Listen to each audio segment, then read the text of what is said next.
Olá pessoal, tudo bem? Aqui é o professor Ricardo. Hoje trazendo um vídeo um pouquinho mais prático da nossa disciplina de algoritmos, tá? Onde eu vou demonstrar para vocês alguns exercícios, né? Vamos resolver alguns exercícios utilizando estruturas de repetição e também algumas estruturas de decisão em conjunto, tá? Então deixa eu passar aqui primeiro para minha outra tela. Esta aqui. Eu separei aqui alguns exercícios da lista, tá? Pra gente fazer. Então, começando aqui, por exemplo, vamos começar com um exercício bem simples aqui. Pode ser que esse aqui, o exercício 2, ó, por exemplo, já começa a fazer ao inverso, né? Então, primeira coisa, né? O que a gente precisa fazer de análise prévia quando nós formos utilizar as estruturas de repetição, tá?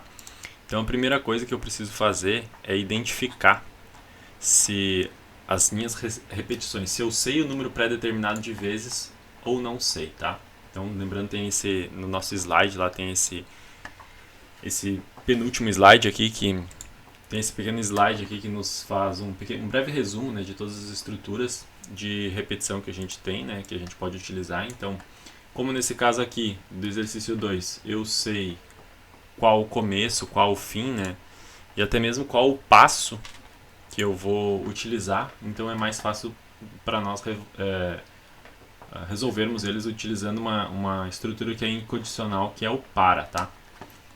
Então vou deixar o exemplinho aqui no slide, né, só para nos guiarmos. Olha só então o que vai acontecer aqui, ó. Deixa eu aumentar um pouquinho a fonte. Então a primeira coisa é colocar a nossa tag de programa, né? Então eu vou ter aqui meu programa, por exemplo, questão 2, né? Beleza, primeira coisa então eu vou colocar minhas variáveis. Para esse programa bem simples, né, não preciso exibir nada na tela, simplesmente os números. Então, nesse caso aí, bem simples, eu consigo mapear tudo com uma variável só. Tá? Então, vamos colocar aqui o contador, por exemplo, e vamos definir contador do tipo inteiro. Né? Pode notar aqui que são números inteiros que nós vamos manipular. Né? Então, vamos lá, início, vamos colocar o fim do nosso programa aqui. Então, olha só, primeira coisa, nós não precisamos mostrar nenhum tipo de mensagem aqui, né? Não está sendo solicitado para a gente enquanto do programa, tá? Poderíamos colocar aqui, por exemplo, né, escreva só para nos localizarmos, né? Então, questão 2 da lista de exercícios, né? Só para demonstrar. E já podemos utilizar o nosso para, tá? Aí olha só como é legal isso aqui, esse tipo de construção. Eu posso fazer o seguinte, ó, para, né? Vou utilizar a minha variável, então contador aqui no caso, contador, né? Vou dizer qual vai ser o início da minha variável contador, então ela vai começar no 100, ó. Por que no 100? Porque ele está dizendo aqui, ó, no exercício 2, faça um programa que mostre na tela os números de 100 até 1, ou seja, em ordem decrescente, né? Então o início é em 100 até 1, certo? Passo menos 1. Assim eu consigo fazer com que a cada interação, né, a cada execução aqui do meu laço para, seja decrementado em 1, né, em uma unidade, esse valor de 100, até ele chegar no final aqui em 1, tá? E vou colocar aqui, ó, faça, tá? Escreva, podemos colocar aqui simplesmente a nossa variável contador, tá? Fim para, e nesse caso aqui, resolvemos o nosso problema já, certo? Olha só que fácil. Então tem aqui um contador que vai inicia em 100, vai até o 1, ao passo menos 1, e ele vai imprimindo essa variável contador na nossa tela, tá? Não vou fazer o teste de mesa aqui, primeiro porque vai demandar muito tempo, a ideia é que o vídeo não fique muito longo, tá?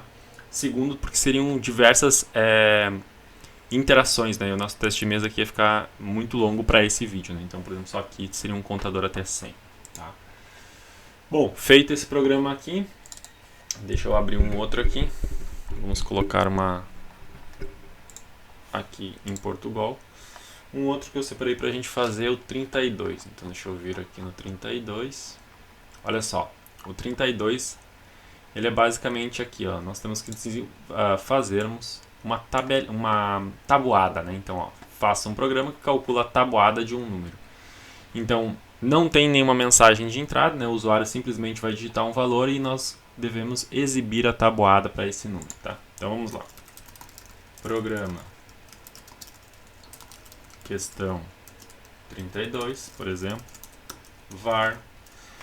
Eu vou ter aqui, posso ter diversas variáveis, né? 1, 2, 3, para resolver esse problema, mas vamos colocar aqui apenas duas, tá? Então a primeira delas vai ser o número que o usuário vai inserir, né? Ambas vão ser inteiro, então vai ser número e resultado, tá? Só para facilitar aqui pra gente. Lembrando que eu posso utilizar aqui o operador de vírgula, né? Simplesmente para colocarmos diversos elementos aqui, como se fosse um conjunto de elementos, né? Em uma única instrução. Então tem aqui as variáveis número e resultado, que são do tipo inteiro. E vou ter aqui o meu programa, tá? Que vai iniciar. Mensagem, nós podemos escrever aquela mensagem, né? Simplesmente para demonstrar que estamos resolvendo esse exercício, né? Então, questão 32 da lista de exercícios. Tá? Não vou ter nenhuma mensagem para esperar o usuário digitar um dado de entrada, tá? Poderia fazer essa solicitação, não teria problema, mas tentem seguir à risca o que o exercício pede, tá? Claro que tem alguns exercícios que ele não diz qual mensagem tem que ser exibida, né? Mas nesse caso aqui ele está dando para a gente um exemplo que não tem mensagem de entrada. Nesses casos onde nós temos um exemplo de entrada que não tem uma mensagem para entrada, então nesse caso vocês não coloquem nenhuma mensagem, tá? Então vamos ter aqui simplesmente um leia, né? Número. Ele vai ler esse valor aqui. E aqui vem uma decisão, pessoal. Como a tabuada são 10 instâncias, ele está demonstrando ali para a gente, então nós temos um número pré-determinado de vezes que executa o nosso bloco de instruções, né? Então nós também podemos utilizar o para aqui, tá? O para é muito poderoso, tá? Então vou colocar aqui, ó, para. Preciso ter uma variável adicional aqui para ser o meu contador, né? Então já vou colocar aqui, ó, contador. Então vou colocar aqui, contador de 1 até 10, certo? Porque a tabuada vai começar aqui no 1 e vai ir até o 10. Passo 1, faz. Certo? Lembrando, temos que dentar aqui, colocar o nosso bloquinho para dentro, né? E aqui eu vou escrever o seguinte, ó, escreva. Eu vou precisar montar isso aqui, ó, tá? Uma linha dessas aqui. Por quê? Porque o restante a gente vai repetir, né? Então, até dá para colocarmos aqui o seguinte, resultado, né? Vamos atribuir a Vamos atribuir a resultado 0. Né? Então o resultado começa recebendo 0 aqui dentro. E depois a gente faz o seguinte. Não, nem precisa ser o 0, pode ser resultado direto. Resultado recebe o valor do número, certo? Ou melhor, só para fazer nessa mesma ordem aqui, né? O valor do contador, então, contador multiplicado pelo número, tá? Então, contador por número. E aí nós podemos escrever simplesmente o seguinte. Aqui é um número do contador, então contador. Lembrando, o sinal de concatenação é o mais, né? Coloco um espaço, x, um espaço para mostrar esse sinal de multiplicação, né? Vou ter aqui um sinal de mais. O próximo valor é a variável número, né? Que o usuário digitou. Outro sinalzinho de mais. Vou colocar aqui, depois desse valor, um espaço, sinal de igual, um espaço. E no final, podemos colocar aqui, né, mais resultado. Então olha só como é que vai ficar a mensagem. Ele vai exibir primeiro o valor da variável contador, a seguir vai colocar um espaço, sinal de multiplicação aqui da matemática, né, o x, depois um outro espaço, a variável número que o usuário digitou, depois outro espaço, sinal de igual, mais um espaço e o resultado. Certo? Fim para. E também esse exercício está resolvido, tá? Vai gerar exatamente esse resultado aqui. Então percebam, pessoal, o tamanho, o poder das nossas estruturas de de repetição que elas nos permitem fazer, né? Então, olha só, em 12 linhas nós fizemos um programa para gerar qualquer tabuada de qualquer número que o usuário inserir, tá? E o primeiro aqui também, ó, com 9 linhas nós fizemos um contador de 100 até 1, né? Em ordem decrescente, sendo que poderíamos colocar aqui qualquer valor, tá? Uma outra questão aqui que eu separei pra gente é a questão 155, que ela vai ter uma estrutura um pouquinho diferente, ela nos obriga a utilizar uma estrutura um pouquinho diferente, tá? Então, olha só, a 155 aqui, ó, nos diz o seguinte, ó, deixa eu só pegar esse aqui.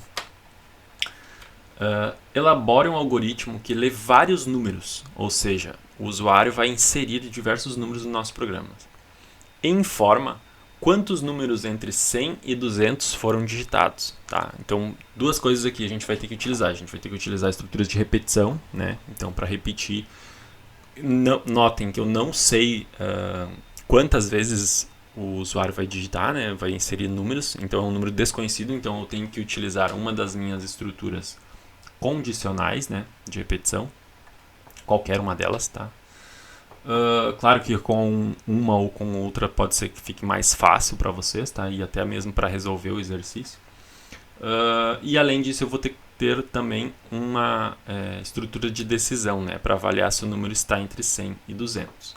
Para sair, o usuário deverá digitar o valor 0, tá? Então aqui, ó, vamos começar aqui com o nosso programa. Opa, deixa eu botar aqui como manzana. Então, programa. Aqui vamos colocar a questão 155, né?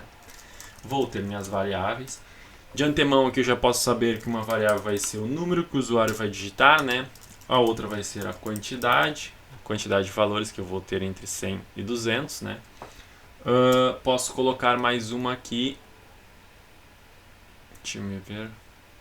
Só essas duas, do tipo inteiro, né?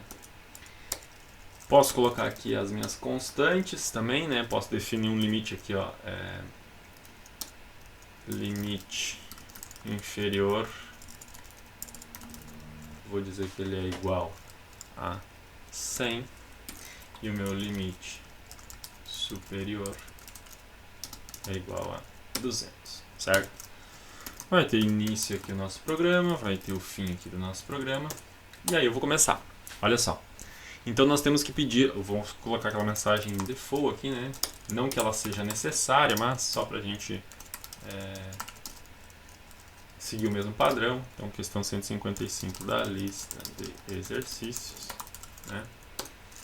E neste momento aqui agora, nós temos que decidir entre uma das estruturas condicionais, tá? Podemos optar por qualquer uma delas, tá? Nesse primeiro momento agora, vamos fazer aqui, por exemplo, pode ser com um enquanto, tá? Mas nós poderíamos fazer com qualquer uma delas. Então vamos pegar aqui o enquanto. Olha só. O enquanto, ele é uma estrutura de pré-teste. Na verdade, vamos fazer uma com um pós-teste, tá? Então vamos pegar aqui, pode ser o repita. Por que a pós-teste? Porque olha só, o usuário ele deve ser perguntado sobre um valor. O programa só encerra se o usuário digitar 0. Então, nesse momento, a gente pode colocar essa estrutura de repetição de pós-teste, porque essa parte que solicita um número do nosso usuário, ela vai se repetir, né? Então, e ela se repete desde a primeira vez. A gente precisa desse dado para poder avaliar se vai seguir naquela estrutura ou não, né? Então, olha só, o que a gente vai fazer aqui, ó? A gente vai colocar a estrutura repita, tá? Então nós temos aqui a estrutura repita e eu já gosto de colocar aqui o final, tá? Então até que, e eu vou ter a minha condicional aqui. A gente já vai montar essa condicional, tá? O que vai acontecer aqui, pessoal? Eu vou ter que solicitar para o meu usuário esse valor, né? Então eu posso colocar o seguinte mensagem aqui, ó: digite um valor ou 0 para sair, certo?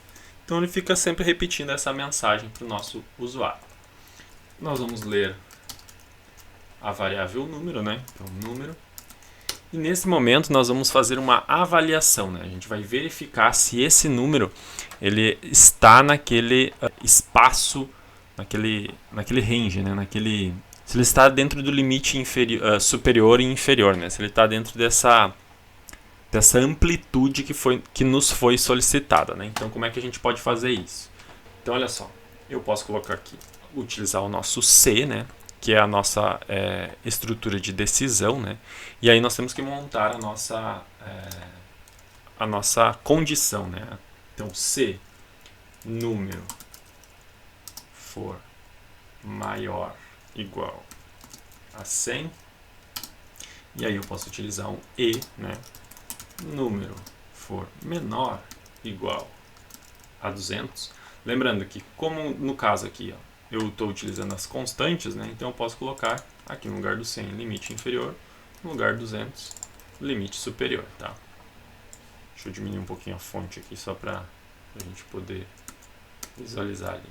Então olha só, se número for maior ou igual a limite inferior e número for menor ou igual ao limite superior, significa que ele está dentro desse range de 100 e 200, né? Então nós vamos ter aqui uma execução. O que a gente vai fazer?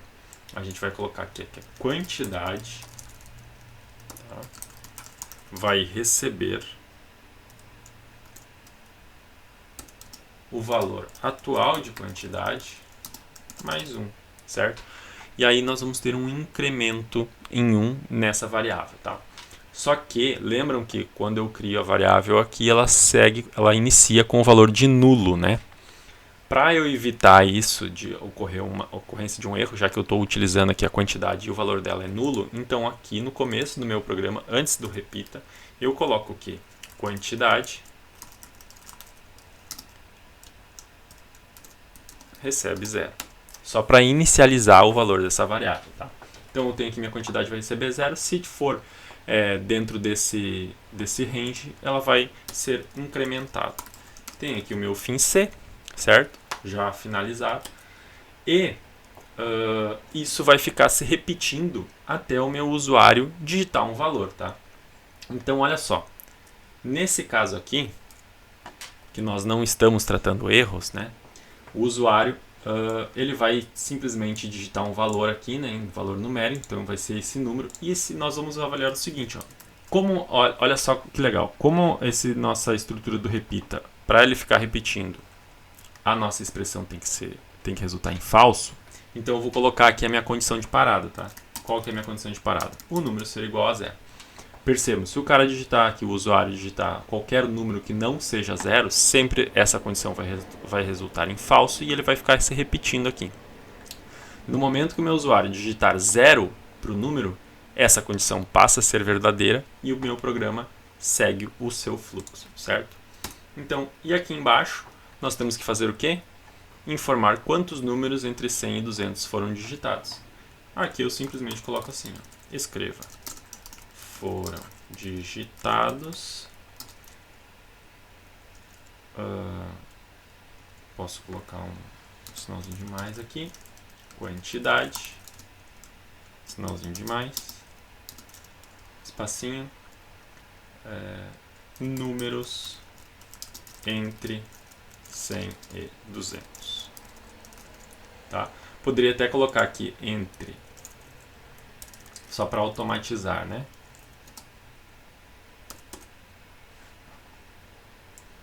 Vocês já vão entender o porquê. Limite inferior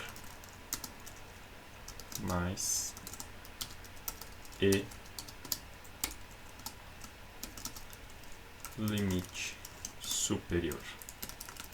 Certo?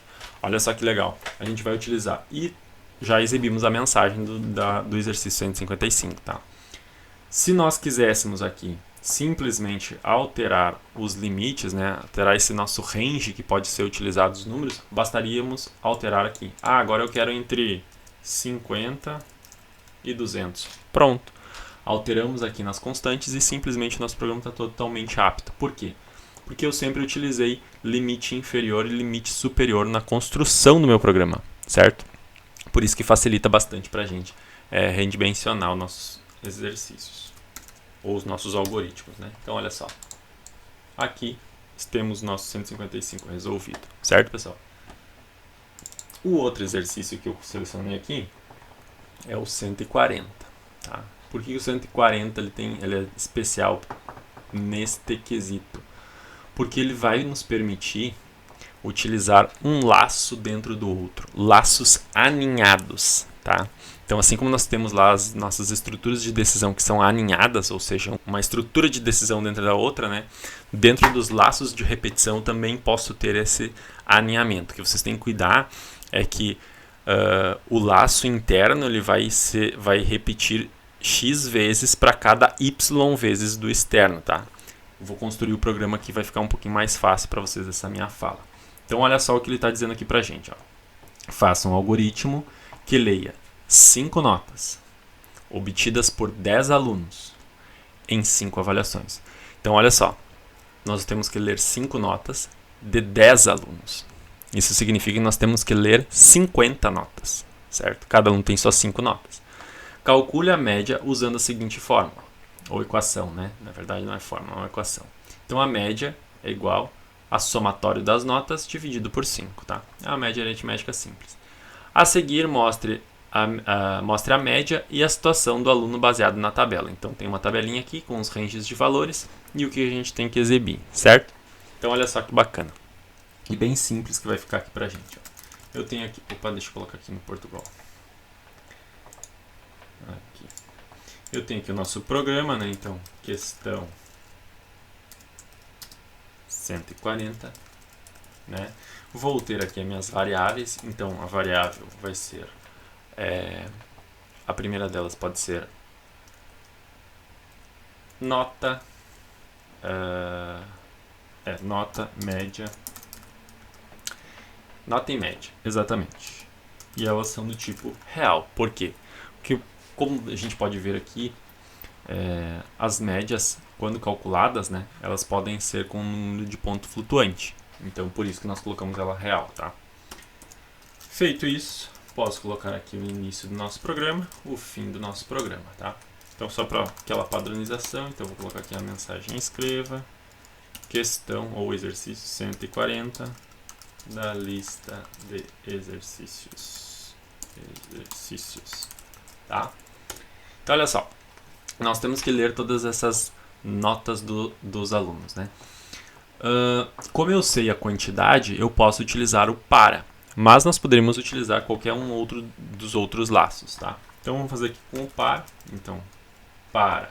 Se eu vou usar o para, eu tenho que ter uma variável para controlar, né? Então eu vou colocar aqui, ó, para alunos. E vou criar um outro que vou chamar de avaliações, tá? Ambas são do tipo inteiro, tá? Então aqui, ó, para cada aluno vai ter 5 notas de avaliações, né? Então eu vou colocar assim, para aluno, eu começo em 1. Quantos alunos eu tenho? 10 alunos. Até 10, passo 1, faça. Só para voltar aqui para o para vocês, para ficar mais fácil de acompanhar, né? Então tem aqui o exemplinho do para. E eu vou dizer o seguinte, ó, para cada aluno eu tenho que receber 5 notas. Então eu vou fazer o seguinte, para avaliações, certo? De 1 até... Quantas avaliações são? 5 avaliações, né? Que geram 5 notas. 5, passo 1, faça. Percebam que eu estou identando o meu código, né? Eu estou colocando um bloco dentro do outro. E aqui eu vou dizer o seguinte, escreva. Vamos mostrar uma mensagem para o nosso usuário. Digite a nota da avaliação. Tá? Podemos colocar aqui um númerozinho, né? Avaliações. E finalizar aqui com o nosso 2 pontos, né? Então vai ficar assim, digite a nota da avaliação 1. Até nem precisa desse espaço aqui, né? 1 e 2 pontos lá para ele digitar o valor da nota. Aí nós vamos ler a nota dessa prova, tá? E aqui a gente vai colocar o quê? média, né, vai receber. Nós vamos utilizar a variável média como para armazenar o valor da soma inicialmente, né? Então eu vou ter aqui, ó, média vai receber o valor atual de média mais a nota. Só que prestem atenção, o que vai acontecer aqui, ó? Para cada média, essa média aqui, ela é de cada um dos meus alunos, certo? Então o que eu preciso fazer aqui? Eu preciso zerar, tá? Eu preciso colocar aqui, ó, que a minha média deste aluno, ela inicia em 0, certo? Posso fazer a mesma coisa com nota, tá? Só que para nota,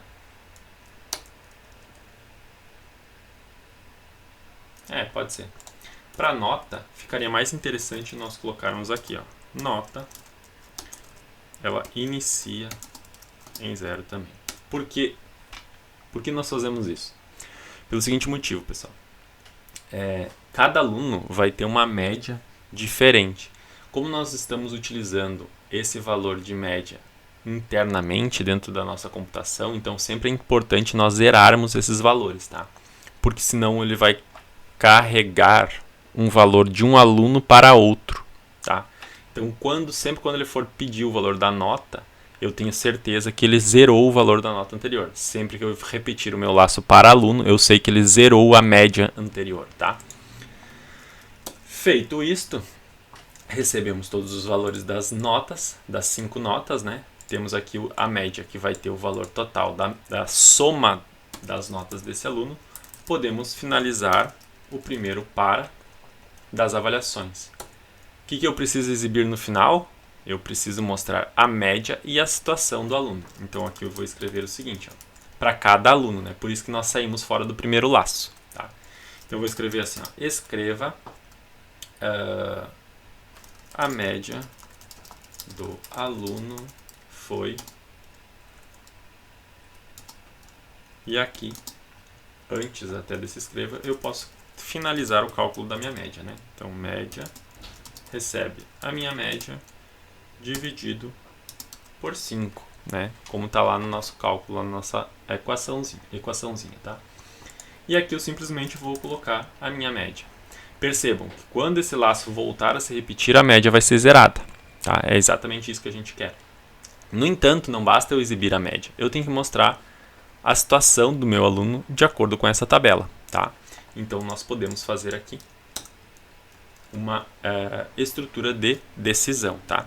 Ah, professor, qual estrutura de decisão eu vou utilizar? Cara, qualquer uma lá daquelas que a gente já viu e que possibilite a gente a mapear diversos casos, né? Como aqui tem um range, né, de uma pontuação, eu não consigo utilizar a estrutura de decisão caso, né? Porque o caso ele é um número específico, não um range de valores. Como a gente não tem esse range de valores, então eu aconselho a utilizar o C, tá? Então eu vou colocar aqui, ó, C média. Qual que é o meu primeiro range? Ó? Maior igual 0,1 e média menor ou igual a 2. Então, o que eu vou fazer? Eu vou escrever essa situação aqui, ó. Escreva nota péssima, certo? Poderia fazer um C encadeado, mas nesse caso aqui não faz muito sentido nós fazermos um C encadeado, né? Ou aninhado. Lembrem que quando eu faço C aninhados ou encadeados, significa que uma decisão depende da outra. Nesse caso aqui não tem essa dependência, né? Ele simplesmente vai executar um desses valores aqui. Posso colocar um fim C aqui e abro aqui com outro C. Só para facilitar para a gente, vou até separar um pouco aqui o nosso código, né? Então, para ficar mais compreensível. Se vocês quiserem, podem inclusive adicionar os comentários, né? É sempre muito interessante colocar os nossos comentários. Então, por exemplo, aqui poderia ser repetição para cada avaliação, tá? Esse primeiro aqui, esse primeiro aqui seria a repetição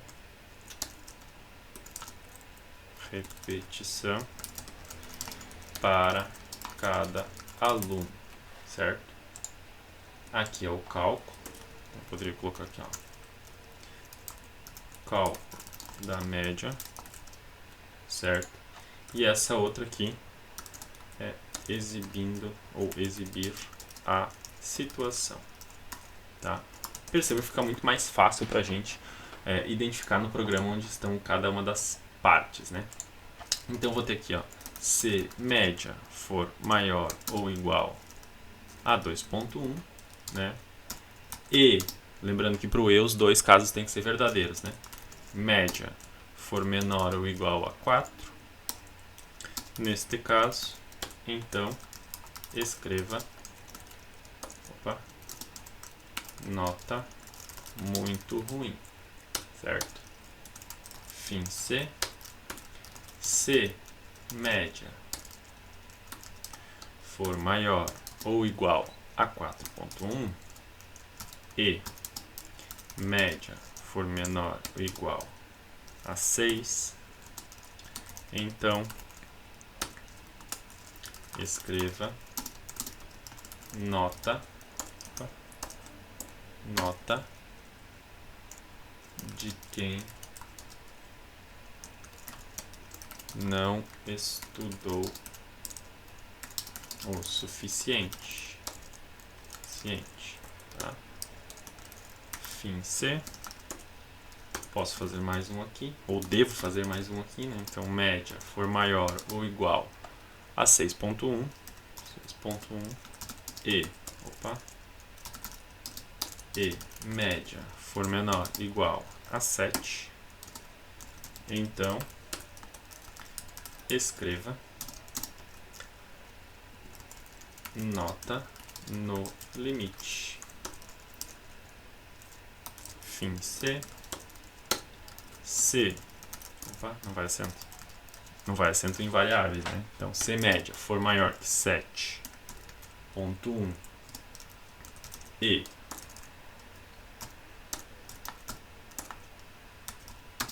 média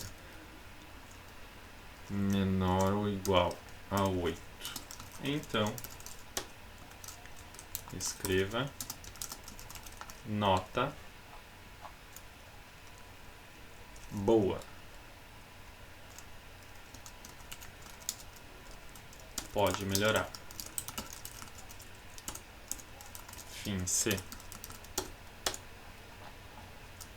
Ainda temos mais 3 casos, né? Então, se média for menor ou igual a 8.1 e média for menor ou igual a 9, então escreva nota muito boa! Exclamação. Fim C. Ainda temos mais um caso. Se média for menor ou igual... Opa! Aqui eu errei. É maior. Né? Maior ou igual a 8.1. Aqui é a mesma coisa. Maior ou igual a 9.1. E média menor ou igual a 9.7. Então, quando são muitos casos assim, pode acontecer da gente entrar no automático e errar os sinais ali, tá? Então sempre confiram o que vocês fizeram. Por isso que o teste de mesa é muito importante, né? Porque ele nos permite identificar isso quando antes de executarmos, né? Então nota excelente. Com o tempo vocês vão acostumando, assim como eu, e a gente vai fazendo o teste de mesa ao mesmo tempo que vai programando, certo? Claro que fazer ao final da codificação é muito mais intuitivo e ao mesmo tempo nos permite identificar outros erros, né? que às vezes passam despercebidos. Então, se média for maior ou igual a 9,8, nesse caso não tem limite superior, né? Então, escreva nota na disputa pela coxinha.